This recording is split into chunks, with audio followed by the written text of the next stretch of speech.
Start करते हैं class को। पहली बात, डीएनए फिंगरप्रिंटिंग। इसका नाम फिंगरप्रिंट क्यों रखा गया? क्वेश्चन ये होता होगा आपके दिमाग में। तो जैसे हमारे फिंगर के प्रिंट्स यूनिक होते हैं, अब बता फिंगर के प्रिंट्स यूनिक होते हैं, अंगूठे की जगह में लगाते हैं हम लोग, तो हमारे जैसे फिंगर के प्रिंट्स यूनिक होते हैं, वैसे ही डीएनए में कुछ यूनिक चीज है जो आपको एक से दूसरे को अलग करती है, यूनिकनेस। तो यूनिक की वजह से इसको डीएनए फिंगरप्रिंट बोला गया है। एक बार रिपीट करते हैं, डीएनए फिंगरप्रिंटिंग का नाम, कोई बात नहीं, डीएनए फिंगरप्रिंट का नाम डीएनए फिंगरप्रिंट क्यों रखा गया?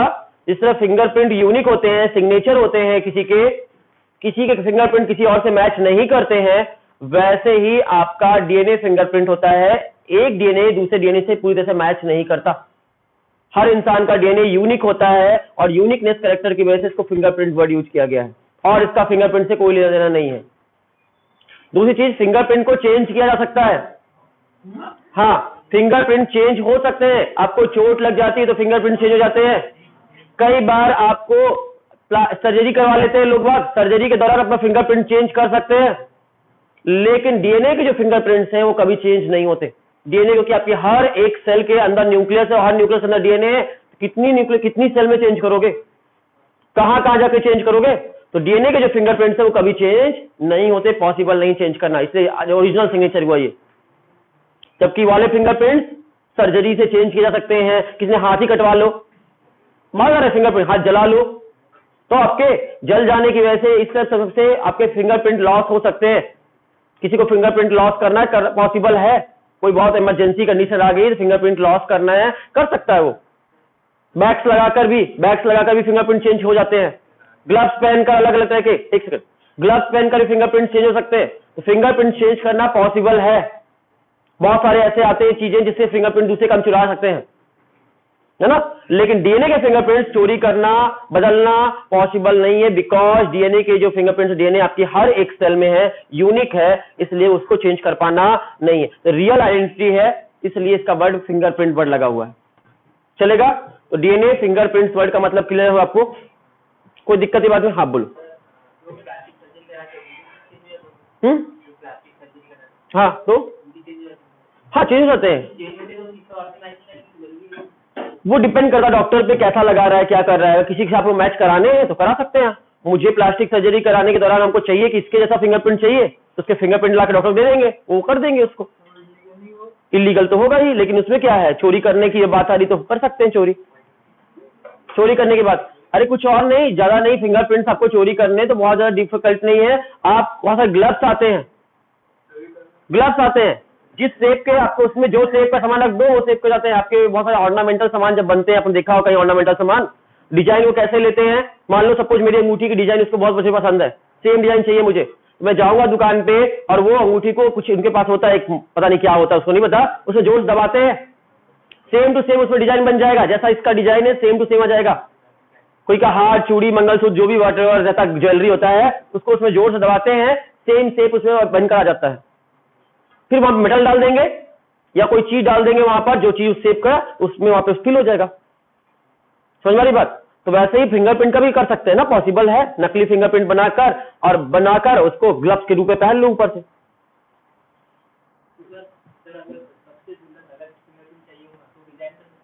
कर सकते हो,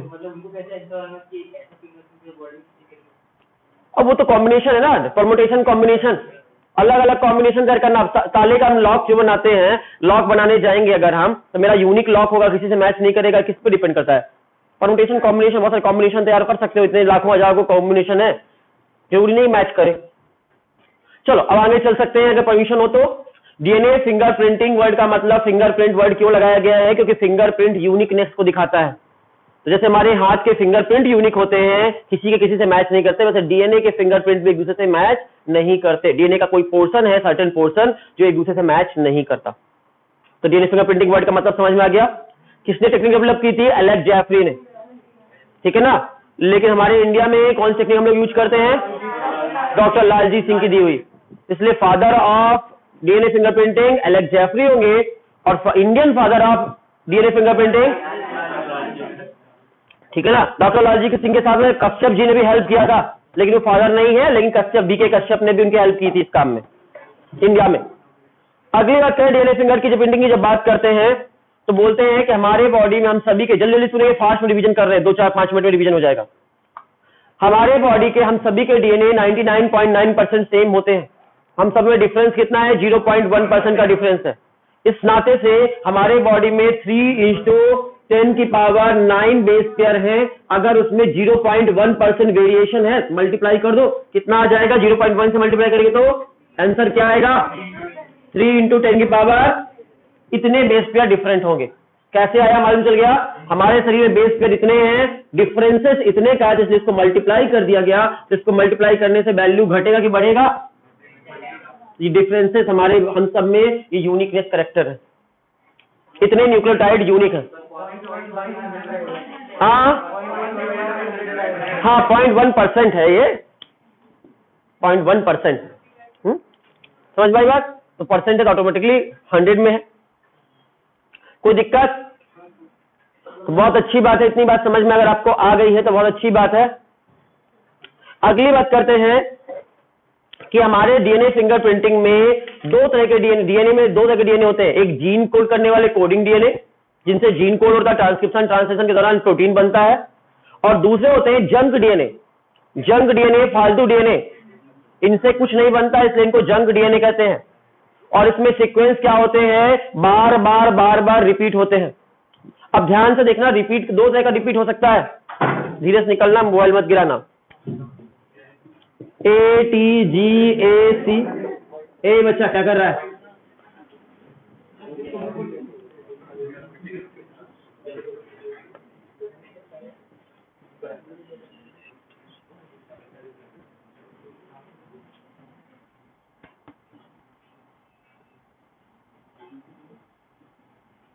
देख सकते हो, ये पूरा का पूरा डीएनए का सीक्वेंस है, इतना लंबा सा डीएनए का सीक्वेंस है। अब अगर आप ध्यान से देखोगे इसको, अगर ध्यान से एनालाइज करोगे, बायो इन्फॉर्मेटिक्स में यही करते हैं, लाइन से रखा हुआ रहता है, आपको समझना उसको पड़ता है रीडिंग करने का। देखो इसको अगर ध्यान से एनालिसिस करोगे, अगर ये देखो ATGACTG, फिर यहां पर देखो ATGACTG, 2 बार रिपीट हुआ कि नहीं हुआ? हुआ ना? फिर थोड़े के बाद रिपीट हो सकता है। एक ये रिपीटेड सीक्वेंस है या नहीं है? पहला चीज। एक और बात देख लेते हैं, दूसरा कंडीशन, ATGACTG,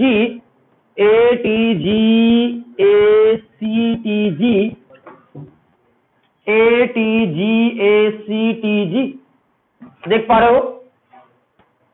यहां पर भी ध्यान से देखो इस सीक्वेंस को, 1 2 3 बार रिपीट हुआ है, सेम सीक्वेंस।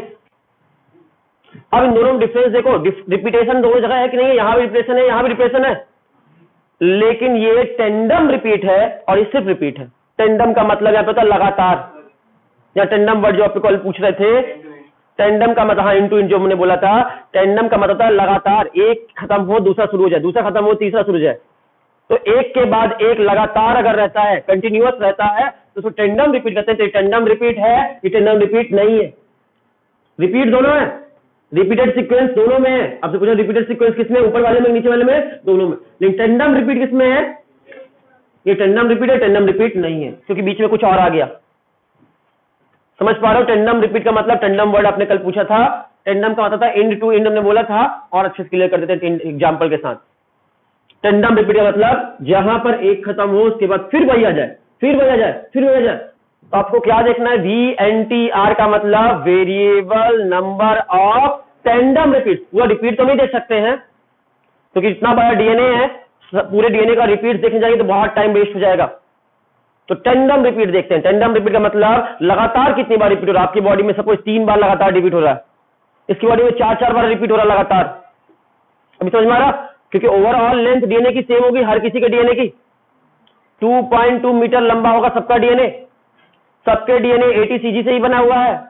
सबके डीएनए में न्यूक्लियोटाइड की गिनती फिक्स होगी 3×10⁹ के आसपास, है ना? वो फिक्स होगी।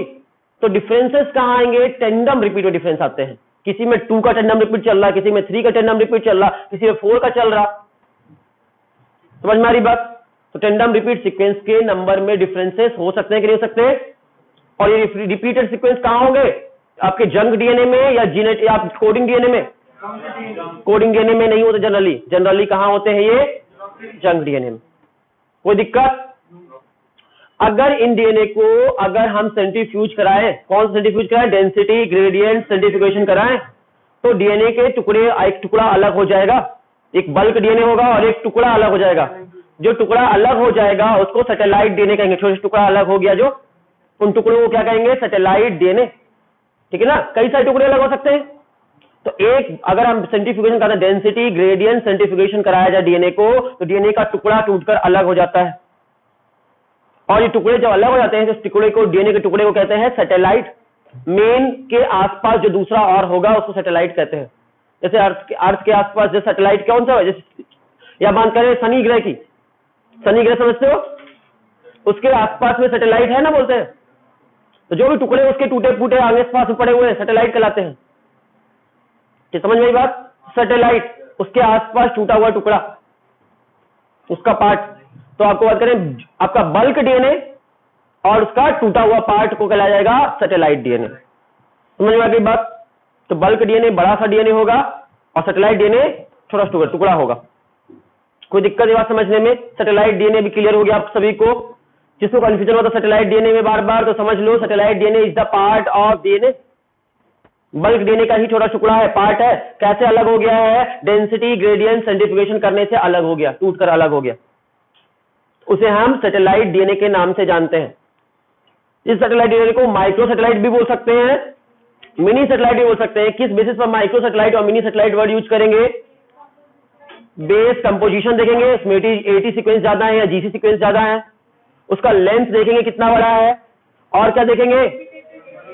रिपीटेटिव यूनिट, कितने बार रिपीटेशन हो रहा है, तो रिपीटेटिव यूनिट को देखेंगे। इन सभी को देखकर उसे माइक्रो या मिनी सैटेलाइट बोल सकते हैं। चलेगा? आपके सैटेलाइट डीएनए की खास पहचान है कि उसमें रिपीटेटिव सीक्वेंस बार बार रिपीट हो रहे होंगे। सैटेलाइट डीएनए की एक यूनिक कैरेक्टर यह है कि उसमें रिपीटेटिव सीक्वेंस बार बार रिपीट होते हैं, मतलब रिपीटेटिव सीक्वेंस बहुत ज्यादा पाए जाते हैं। कौन सा सीक्वेंस? रिपीटेटिव डीएनए ज्यादा पाया जाता है। सैटेलाइट डीएनए की यूनिक कैरेक्टर है। साइज में छोटा होगा कि बड़ा होगा? छोटा होगा। साइज में छोटा होगा मेन डीएनए से और रिपीटेटिव सीक्वेंस ज्यादा होंगे। ये एक पहचान है सैटेलाइट डीएनए की, मेन डीएनए के अलावा। टूट कर अलग हो गया उससे। क्यों टूट गया? डेंसिटी ग्रेडियंट सेंट्रीफ्यूगेशन की वजह से टूट गया। किसी को दिक्कत अभी भी है सैटेलाइट डीएनए में? रिपीटेटिव सीक्वेंस में नहीं है। आगे चलते हैं, पॉलीमॉर्फिज्म वर्ड को समझते हैं। पॉली मतलब मेनी, मॉर्फिज्म मतलब मॉर्फोलॉजी, ऐसे यहां से बना है वर्ड, लेकिन इस वर्ड का मतलब है पॉलीमॉर्फिज्म मतलब जेनेटिक लेवल पर डाइवर्सिटी, वेरिएशन। जेनेटिक लेवल पर वेरिएशन को कहते हैं पॉलीमॉर्फिज्म। हम सब का डीएनए कहीं ना कहीं पर जाकर अलग है एक दूसरे से, जो अलग है वही है पॉलीमॉर्फिज्म। हम सबका एक जैसा नहीं है, सभी का डीएनए हर जगह 0.1% डीएनए हम सबका अलग है एक दूसरे से, और यही है पॉलीमॉर्फिज्म। अगर कहीं पर पॉलीमॉर्फिज्म देखें और सिर्फ एक न्यूक्लियोटाइड का डिफरेंस आए, सिर्फ वन न्यूक्लियोटाइड का उस जगह पर, तो उस जगह को क्या कहेंगे? Single nucleotide polymorph. और अगर ज्यादा एक से ज्यादा का है तो सिर्फ पॉलीमॉर्फिज्म बोलकर काम चलाएंगे।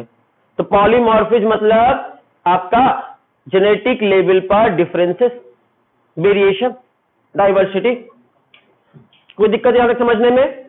अगली बात बोले, पॉलीमॉर्फिज्म आपको समझ में आ गया, तो अगली बात बोलता है पॉलीमॉर्फिज्म क्यों होगा, कैसे आया हमारे बॉडी में? जब हम सबके आपके एंसेस्टर सेम है, तो पॉलीमॉर्फिज्म आया कहां से? आंसर है एक वर्ड में, म्यूटेशन से आया। म्यूटेशन से आया। कौन से म्यूटेशन से? सोमैटिक सेल म्यूटेशन से, जर्म सेल के म्यूटेशन से? जर्म सेल किसे कहते हैं? ऐसी सेल जिससे गैमेट बनते हैं उसे जर्म सेल कहते हैं। तो जर्म सेल में वेरिएशन होगा तो म्यूटेशन होगा, और म्यूटेशन होगा, और म्यूटेशन तो दोनों में होगा, लेकिन जर्म सेल म्यूटेशन होगा तो इनहेरिटेबल होगा कि नॉन इनहेरिटेबल होगा? और अगर इनहेरिटेबल म्यूटेशन है और उसमें तो वो ज्यादा है, क्या ज्यादा है? फ्रीक्वेंसी उसकी ज्यादा है। कितनी से ज्यादा हो? मोर देन 0.01% से ज्यादा हो। अगर किसी आपके म्यूटेशन की फ्रीक्वेंसी कितनी हो? 0.01 से ज्यादा हो अगर उसकी फ्रीक्वेंसी, तो उस तरह के म्यूटेशन को, और अभी कौन सेल होना चाहिए? इनहेरिटेबल होना चाहिए। तो इनहेरिटेबल म्यूटेशन हो और उसकी फ्रीक्वेंसी हाई हो, किसी पॉपुलेशन में ऐसा म्यूटेशन हो रहा है, तो उसकी वजह से क्या होगी? डीएनए में पॉलीमॉर्फिज्म आ जाएगी। एक बार और रिपीट कर दे, अगर किसी पॉपुलेशन में इनहेरिटेबल म्यूटेशन हो रहा है, कौन सा म्यूटेशन? मतलब जर्म सेल में म्यूटेशन हो रहा है और उसकी फ्रीक्वेंसी मोर देन 0.01 से ज्यादा है, तो वो क्या वर्क करेगा, उसकी वजह से क्या होगा, डीएनए में पॉलीमॉर्फिज्म आ जाएगी। क्लियर है, पॉलीमॉर्फिज्म आ जाएगा। ये बात अगर आपको क्लियर हो गई है तो अगली समझ में आ गई। दूसरी बात, पॉलीमॉर्फिज्म ज्यादातर कहां देखने मिलेगी, जीन में या जंक डीएनए में, ठीक है ना, जीन वाले में डीएनए में नहीं होगी, जहां पर जो कोडिंग डीएनए है उनमें चेंजेस ज्यादा नहीं होते हैं। अगर उनमें चेंजेस हुए तो जेनेटिक डिसऑर्डर के नाम से जानते हैं हम, बीमारियां हो जाएंगी तुरंत। आपको पता है जेनेटिक डिसऑर्डर आपने पढ़े कई सारे, तो जेनेटिक डिसऑर्डर किस वजह से होते हैं, अगर जीन लेवल पे कोडिंग सीक्वेंस में थोड़ा भी बदलाव आया, म्यूटेशन हुआ थोड़ा सा भी, तो उसकी वजह से आपको तुरंत डिसऑर्डर इमीडिएटली दिखाई देने लगेंगे। रिपीट कर रहे हैं, अगर कोडिंग सीक्वेंस में म्यूटेशन हुआ तो उसका इफेक्ट इमीडिएट दिखता है, जबकि नॉन कोडिंग सीक्वेंस या जंक डीएनए में अगर म्यूटेशन होता है तो उसके इफेक्ट इमीडिएटली नहीं दिखते, लॉन्ग रन पे दिख सकते हैं, ठीक है ना। कहीं ना कहीं पे कोई भी चीज है, फालतू कुछ नहीं होता, कहीं ना कहीं कुछ ना कुछ तो कर ही रहा होगा, उसका कुछ ना कुछ तो यूज होगा बॉडी में है, तो उसके कुछ ना कुछ इफेक्ट लॉन्ग रन पे दिख सकते हैं, बट इमीडिएट इफेक्ट नहीं करता। तो रिपीट कर रहे हैं, ज्यादातर म्यूटेशन कहां होता है आपका, जंक डीएनए में, इसलिए इमीडिएट एक्सप्रेस होता है कि नहीं होता, इमीडिएटली कोई इंपैक्ट शो करता है हमारी बॉडी में, नहीं करता, इमीडिएट कोई इंपैक्ट शो नहीं करता, बट लॉन्ग रन पर एक्यूमुलेट हो जाता है और बहुत सारा इकट्ठा हो जाता है, एक्यूमुलेट हो जाता है हर जनरेशन बाय जनरेशन। हर जनरेशन के बाद म्यूटेशन हुआ थोड़ा और बहुत सारा म्यूटेशन इकट्ठा हो जाता है, एक्यूमुलेट हो जाता है, और यही एक कारण है polymorphism is the one of the major reason for the speciation. Speciation मतलब हाँ, नई स्पीशीज का पैदा होना, नई स्पीशीज पैदा होने की वजह से बोलते हैं स्पेशिएशन। स्पेशिएशन का one of the important reason क्या है, पॉलीमॉर्फिज्म, ठीक है। इवोल्यूशन का one of the major reason क्या है, पॉलीमॉर्फिज्म। इवोल्यूशन और स्पेशिएशन के लिए कौन इंपॉर्टेंट फैक्टर है, पॉलीमॉर्फिज्म। समझ में, पॉलीमॉर्फिज्म को हम लोग कई सारी टेक्निक में यूज करते हैं, इस पॉलीमॉर्फिज्म का फायदा उठाते हैं। जैसे कि डीएनए फिंगरप्रिंटिंग का मेन वो क्या है, और प्रिंसिपल पॉलीमॉर्फिज्म पर ही बेस है। हम सब में पॉलीमॉर्फिज्म, सबका डीएनए सीक्वेंस थोड़ा बहुत अलग है, और उसी बात को हम पहचानते हैं। हमको पता करना ये बाल किसका है, तो ये बाल किसका है तो ये मालूम चलेगा पॉलीमॉर्फिज्म से, क्योंकि हम सबका डीएनए थोड़ा अलग है, जिससे मैच कर जाएगा उसी का बाल है ये। क्लियर है इसी बात। तो हम सभी में पॉलीमॉर्फिज्म है, उसका फायदा डीएनए फिंगरप्रिंटिंग में यूज होता है, पहला एप्लीकेशन। दूसरा एप्लीकेशन है इसका यूज होता है पॉलीमॉर्फिज्म का जेनेटिक मैपिंग करने के लिए, जेनेटिक मैप तैयार करने के लिए भी पॉलीमॉर्फिज्म टेक्निक को ही यूज करते हैं। समझ आएगा, तो पॉलीमॉर्फिज्म का दो जगह यूज है, जेनेटिक मैप मेकअप तैयार करना, जेनेटिक मैप तैयार करना, और दूसरा डीएनए फिंगरप्रिंटिंग में। आगे चलते हैं, इसका प्रिंसिपल किस प्रिंसिपल पर बेस है, तो बोलते हैं एलेक्स जेफरी ने जब इसको किया था पहली बार, तो एलेक्स जेफरी ने डीएनए फिंगरप्रिंटिंग जब डेवलप की थी तो उन्होंने पॉलीमॉर्फिज्म पर ही ध्यान दिया था। उन्होंने सैटेलाइट डीएनए यूज किया था अपने, इसमें कौन सा डीएनए यूज किया था, और सैटेलाइट डीएनए में पॉलीमॉर्फिज्म होगी या नहीं होगी, तो ज्यादा होगी, ठीक है। यहां एक वर्ड है प्रोब, प्रोब वर्ड को क्लियर कर लेते हैं, कल आपने बोला भी था, प्रोब वर्ड को क्लियर कर लेते हैं। प्रोब मतलब डीएनए का छोटा सा टुकड़ा, लेकिन यहां पर प्रोब का थोड़ा सा मतलब अलग है, मतलब तो यही है डीएनए का टुकड़ा, short piece of DNA. Probe word को यूज कहां करते हैं, तो प्रोब आर्टिफिशियल होता है, डीएनए नेचुरल चीज है, प्रोब आर्टिफिशियल बनाया हुआ डीएनए होता है, आर्टिफिशियली प्रिपेयर किया गया हुआ डीएनए। डीएनए को हम अपनी आंखों से नहीं देख सकते, प्रोब को जो हम आर्टिफिशियली प्रिपेयर करते हैं तो उसमें कुछ लेबलिंग कर देते हैं, जिसकी मदद से उसको देख पाना आसान हो जाता है, उसको देख पाते हैं। समझ में बात, प्रोब आर्टिफिशियल तैयार किया हुआ होता है, इसलिए उसको हम लेबल करके रखते हैं कि हम चाहें तो देख सके उसको अल्ट्रावायलेट रेज डालकर या कोई और तरीके टेक्निक से। समझ में बात, तो लेबल्ड होता है, आर्टिफिशियल प्रिपेयर्ड होता है, डीएनए का छोटा सा फ्रेगमेंट है, कोई दिक्कत। इसका डीएनए का यूज क्या करने के लिए करते हैं, तो डीएनए का यूज, डीएनए के टुकड़े का यूज क्या है, डीएनए का एक छोटा सीक्वेंस जो है उसका यूज है पॉलीमॉर्फिज्म पता करने के लिए हम करते हैं डीएनए का टुकड़ा का यूज। लेकिन प्रोब का यूज किसके लिए पता करते हैं, प्रोब का यूज करते हैं डीएनए पता करने के लिए। नहीं समझ में आया बात, जहां जहां डीएनए होगा, डीएनए हम देख नहीं सकते, तो डीएनए को हम देख नहीं सकते, तो हमको पता करना है कि इस दीवार में कहां कहां डीएनए, पूरे बोर्ड में सपोज कहीं कहीं पर डीएनए है, लेकिन हम देख नहीं पा रहे कहां कहां पर है, तो हमने प्रोब डाल दिया इसके ऊपर, ध्यान समझना, प्रोब डाल दिया, जहां पर ए होगा उसके बगल में जाकर टी बाइंड हो जाएगा, नहीं हो जाएगा अपने आप, टी तो दिख रहा है, ए नहीं दिख रहा, यहाँ पर ए होगा, इसका मतलब हम गेस कर सकते हैं। यहाँ पर हमारा टी अगर चिपका मतलब यहाँ पर ए होगा, यहाँ पर जी चिपका मतलब यहाँ पर सी होगा, और सी चिपका तो इसके बगल में जी होगा। तो प्रोब की मदद से हम गेस कर पाएंगे कि जो चिपका उसका कॉम्प्लीमेंट्री सीक्वेंस वहां पर पहले से था, इसलिए वो जाकर वहां चिपका। तो हम डीएनए को देख नहीं सकते, लेकिन प्रोब को देख सकते हैं, और प्रोब की मदद से डीएनए को पता कर सकते हैं। तो प्रोब से हमको क्या मालूम चलेगा? प्रोब अगर हमको मालूम है, प्रोब हमको मालूम है कि मेरे पास एक प्रोब था TGCGAT, ये नाम का प्रोब था मेरे पास, हमने डाला। ये प्रोब कहां जाकर बाइंड होगा? डीएनए के कौन से हिस्से में? जहां पर पहले से कौन सा डीएनए हो, ACGC, जहां पर ये सीक्वेंस होगा वहीं पर जाकर बाइंड होगा। ये बनना नहीं होगा तो नहीं बाइंड होगा। ये बाइंड कर गया, इसका मतलब डीएनए में ऐसा कोई सीक्वेंस है कहीं ना कहीं पर। समझ में आ रही बात? तो हमको प्रोब की मदद से, प्रोब है और ये हमारा डीएनए है, प्रोब की मदद से हम डीएनए पहचान सकते हैं, और डीएनए की मदद से हम पॉलीमॉर्फिज्म पहचान सकते हैं। समझ में आ रही बात?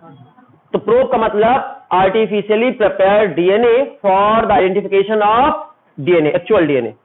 एक्चुअल डीएनए के आइडेंटिफिकेशन के लिए आर्टिफिशियल जो डीएनए तैयार किया जाता है उसे प्रोब कहते हैं। लेबल्ड होता है, इसलिए पहचानना, इसको देखना आसान होता है, आइडेंटिफाई करना आसान होता है। आपसे एक बार में कोई पूछे कि what is the principle of DNA fingerprinting, तो आंसर होगा VNTR। VNTR का मतलब variable number of tandem repeat. Tandem repeat word को यहाँ पे समझना, टेंडम रिपीट बोल रहा है मतलब यहाँ इसको कंसीडर नहीं करेंगे, इसको कंसीडर करेंगे। जैसे यहाँ पर देख सकते हो इस डीएनए में टेंडम रिपीट कितना है, 1 2 3 टाइम है, किसी में 4 टाइम होगा, किसी में 5 टाइम होगा, किसी में 10 टाइम होगा। तो अलग अलग ऑर्गेनिज्म में टेंडम रिपीट सीक्वेंस अलग अलग हो सकते हैं, अलग अलग ऑर्गेनिज्म में, अलग अलग क्रोमोसोम नंबर में। वेरी कर सकता है, डिफरेंट भी हो सकते हैं, सेम भी हो सकते हैं।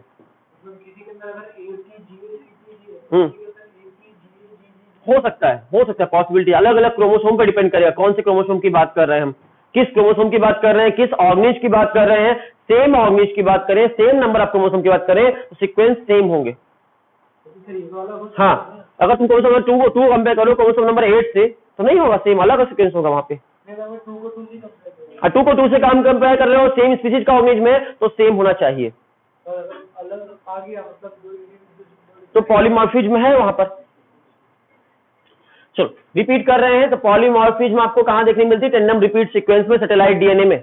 VNTR variable number of tandem repeat, tandem repeats का नंबर अलग अलग वैरी कर रहा है, किसी में टेंडम रिपीट्स 2 है, किसी में टेंडम रिपीट 4 है, किसी में टेंडम रिपीट 5 चल रहे हैं। ठीक है, रिपीट्स नहीं गिन रहे हैं, टेंडम रिपीट गिनना है। डिफरेंस समझ में आ गया टेंडम रिपीट और रिपीट्स में? चलेगा। अब इसके हिसाब से